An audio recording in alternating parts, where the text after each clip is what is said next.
Hello guys, welcome back to my new vlog. Myself Siddiqui Rabbani, a second year MBBS student at Ingu State University.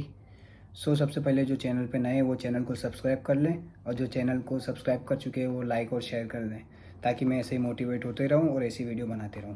तो हम आज इस video में बात करने वाले हैं कि एनएमसी अप्रूव है कि नहीं इंग्लिश यूनिवर्सिटी, उसकी क्राइटेरिया क्या है एनएमसी के, और बाइलिंगुअल है कि नहीं है, लाइब्रेरी है कि नहीं है, कौन सा इंटैक्ट है और यहाँ रुकना अलाउ है कि नहीं, ये सब के बारे में आज बात करने वाले हैं। तो सबसे पहले एनएमसी गाइडलाइंस के बारे में बात कर लेते हैं। तो पहले एनएमसी 2021 से पहले एनएमसी एक लिस्ट देती थी कंट्री वाइज कि हाँ ये कंट्री में तुम ये यूनिवर्सिटी में जा सकते हो। बट 18 नवंबर 2021 के बाद वो क्राइटेरिया देने लगी कि हाँ तुम कोई भी यूनिवर्सिटी में जा सकते हो, बस ये क्राइटेरिया फुलफिल होना चाहिए। तो क्राइटेरिया क्या है? सबसे पहले क्राइटेरिया था कि 54 मंथ्स होना चाहिए एक विथ इंटर्नशिप, और इंग्लिश मीडियम होना चाहिए, सेम यूनिवर्सिटी में पढ़ना चाहिए 6 साल, कोई ट्रांसफ़र नहीं ले सकते हो, फिर मेजर सब्जेक्ट पढ़ाना चाहिए जैसे मेडिसिन हो गया, सर्जरी हो गया, पीडियाट्रिक्स हो गया, ऑर्थो हो गया, डर्माट हो गया, सब पढ़ाना चाहिए वो यूनिवर्सिटी में, और नीट क्वालिफाई करके जाना है। और मेन चीज़ प्रैक्टिस टू लाइसेंस, मतलब वो कंट्री तुम्हें उस कंट्री का लाइसेंस देना चाहिए कि तुम 6 साल बाद वहाँ जाके काम कर सकते हो। तो 6 ईयर में शायद फाइनल एग्ज़ाम में वो लाइसेंस का एग्ज़ाम होता है यहाँ पर जो एक थियरी होता है, एक प्रैक्टिकल होता है। थियरी में एमसीक्यूज़ होता है, शायद 300-400 एमसीक्यूज़ होते हैं, उसमें से 50% लाना रहता है और पास हो जाते हैं। और प्रैक्टिकल में एक डमी दे देते हैं, फिर उनको बोलते हैं इमरजेंसी सिचुएशन में उसमें कैसे उसको हैंडल करोगे, वो अनकॉन्शियस है तो कैसे हैंडल करोगे, कॉन्शियस है तो कैसे हैंडल करोगे। हालांकि वो प्रैक्टिस में क्लासेस लगते हैं तो उसी में समझा देते हैं, तो वही आता है। और बाकी पास तो सबको कर ही देते हैं भाई, क्योंकि इनको इकोनॉमी बनाना है। यहाँ पर कितने बच्चे आते हैं, 10,000 20,000 पर साल हर साल बच्चे आते हैं, तो उस हिसाब से वो इकोनॉमी बनाने के लिए उनका ट्रांसपोर्ट का खर्चा, यूनिवर्सिटी का खर्चा, सब तो उनका इकोनॉमी बूस्ट ही हो रहा है। तो उस हिसाब से सबको पास ही कर देते हैं। जो पढ़ लेता है, अच्छा खासा पढ़ लेता है, उसको पास कर ही देते हैं। और फाइनली अभी यही साल में इंटेक में भी आया था, मतलब एक न्यू एनएमसी गाइडलाइंस आया था कि तुम इंग्लिश मतलब यूनिवर्सिटी गवर्नमेंट चूज़ करो। तो वो यूनिवर्सिटी गवर्नमेंट चूज़ करने के लिए भी एनएमसी ने सामने से बोला कि प्रीफर करो कि प्राइवेट में ना जाओ, प्राइवेट में ना जाके गवर्नमेंट में जाओ।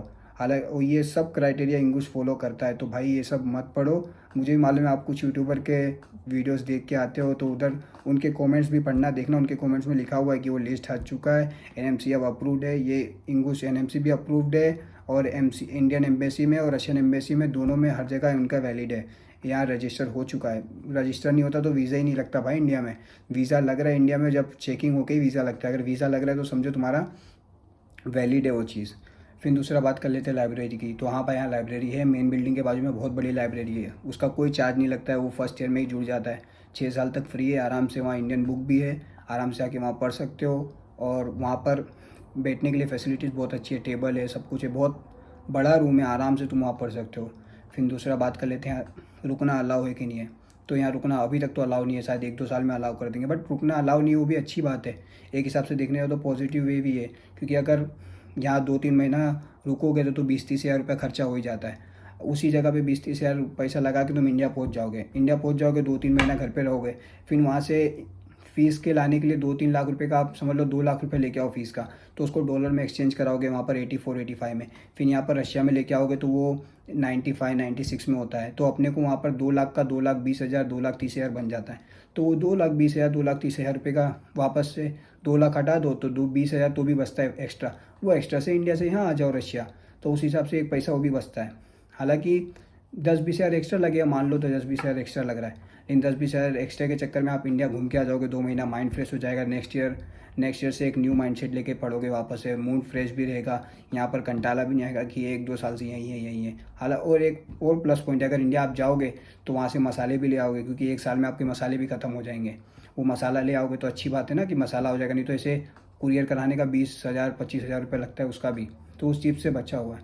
और यहाँ पर दूसरा, इंग्लिश में कोई पासिंग रेशियो नहीं। यहाँ पर 3rd ईयर तक ही बच्चे, तो यहाँ पर पासिंग रेशियो कोई एफएमजी पास आउट नहीं है। और एफएमजी पास आउट होना ना होना उससे कोई मतलब नहीं है।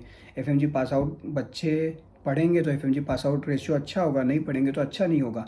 यूनिवर्सिटी डिसाइड नहीं करती भाई। अगर समझ लो कोई एक्स यूनिवर्सिटी है, अगर वहाँ पर एफएमजी पासिंग रेशियो ज़्यादा है तो वहाँ पर तुम जाओगे तो ये गारंटी थोड़ी है कि तुम्हारा यूनिवर्सिटी 100% दे देगी कि तुम 100% पास हो जाओगे। अगर पढ़ोगे तो पास हो जाओगे, नहीं पढ़ोगे तो नहीं पास होगे। हालांकि यहाँ कोई आता है भाई, समझ लो 200 बच्चे की बैच आई, उसमें से 20-30 बच्चे ही पढ़ते हैं, बाकी सब लोग मौज करते हैं, बोलते हैं आराम से पढ़ेंगे आराम से पढ़ेंगे, अभी बहुत टाइम है बहुत टाइम है। वो ऐसा रह जाता है, फिर उनका रह जाता है, तो उनके चक्कर चक्कर में मत पड़ो, ये सब मत देखो।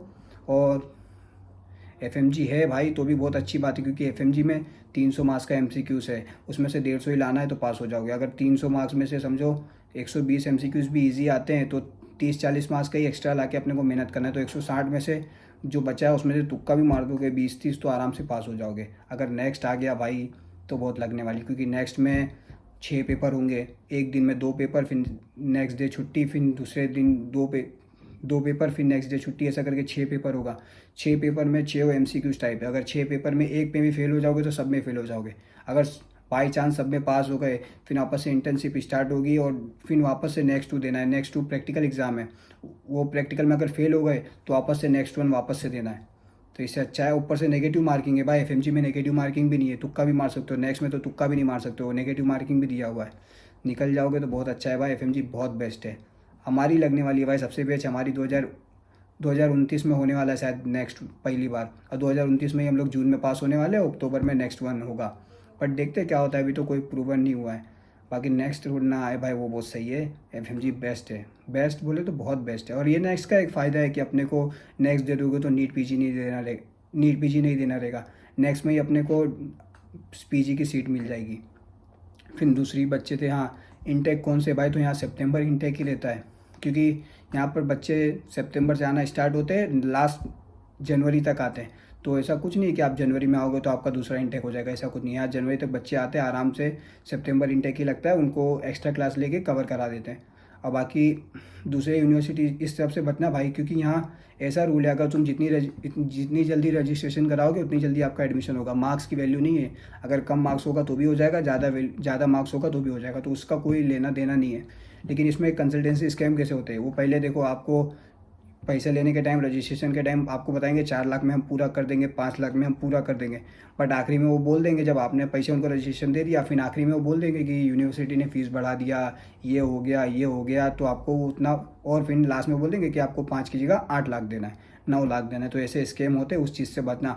अगर आपको कोई कंसल्टेंसी बोलती है कि मैं 5 लाख में पूरा करा दूंगी, मेस के साथ फ्लाइट के साथ, तो उसको लिखित में ले लो कि मैं इतने फीस दूंगा, मेरा एडमिशन हो जाएगा, वीज़ा हो जाएगा, उसके बाद भी मैं इतने पैसा दूंगा, क्योंकि ये स्कैम होते हैं, तो उससे बचो। यूनिवर्सिटी बाइलिंगुअल है कि नहीं भाई, बाइलिंगुअल नहीं है, यहाँ पर इंग्लिश मीडियम में ही पढ़ाई होती है। 1-2 ट्रांसलेटर हो सकते हैं या 1-2 को नहीं आता है, वही होता है, वो बाकी हर यूनिवर्सिटी में है। बाइलिंगुअल कौन बोलता है, जिसको यहाँ पर जो यूनिवर्सिटी के पास कॉन्ट्रैक्ट नहीं होता उस यूनिवर्सिटी का, या जो कॉन्ट्रैक्टर के पास उस यूनिवर्सिटी का कॉन्ट्रैक्ट नहीं होगा, वो यूनिवर्सिटी को वो डिफेम करेगा कि उधर मत जाओ, इधर वो है ये है, बाइलिंगुअल है, ये सब बोल के वो दूसरी यूनिवर्सिटी में प्रमोट करेगा कि यहाँ चले जाओ, जहाँ पर उसको ज़्यादा कमीशन मिलता है या उसको वहाँ कॉन्ट्रैक्ट होगा, वो वहाँ डिफेम वो कन्वर्ट करता है। तो उस हिसाब से मत पढ़ो, वो बहुत मगजमारी वाला काम है। अरे बहुत होता है, ये सबसे बचे रहो भाई, इंग्लिश मीडियम ही है, बोलने दो, जो जिसके पास कॉन्ट्रैक्ट नहीं रहता वही ये चीज़ बोलता है।